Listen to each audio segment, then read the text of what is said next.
दिल अगर साफ ना हो तो भी मालक नेकियां कबूल नहीं करता।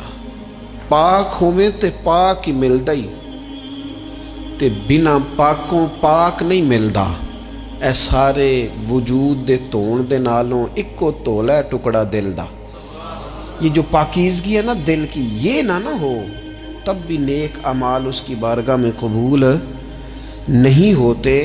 नेक अमाल की कबूलियत के लिए दिल का साफ होना, कुशादा होना, खुला होना, ये भी ज़रूरी है।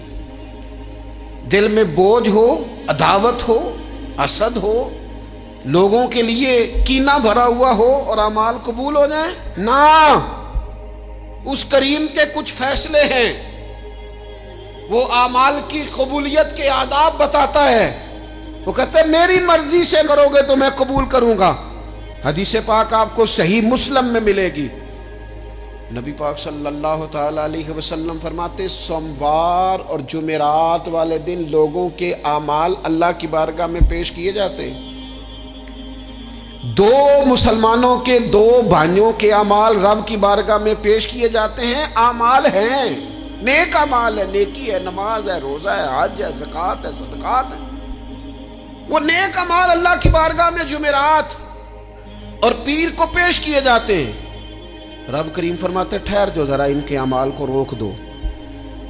या अल्लाह क्यों? फरमाए इसलिए कि इनके आपस में ना दिलों में नफरत है, घुटन है, अदावत है। इनको जरा मोहलत दो, ये पहले सुलह कर लें, फिर इनके अमाल भी कबूल कर लेंगे।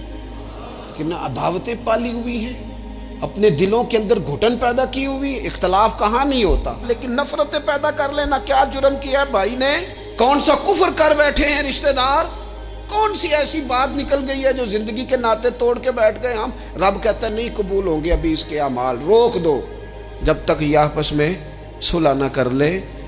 मस्जिद में भी पाबंदी से आओ, फजर की जमात भी नहीं छूटनी चाहिए, जुमे वाले दिन भी वक्त पे आओ। लेकिन अगर कबूलियत करानी है तो 20 मिनट निकाल के ना उस रिश्तेदार के घर भी चले जाओ जिससे नाराज़गी चल रही है। थोड़ा सा ना उधर भी एक चक्कर लगाओ, इसलिए कि वो कहते हैं कबूल ही तब करना है।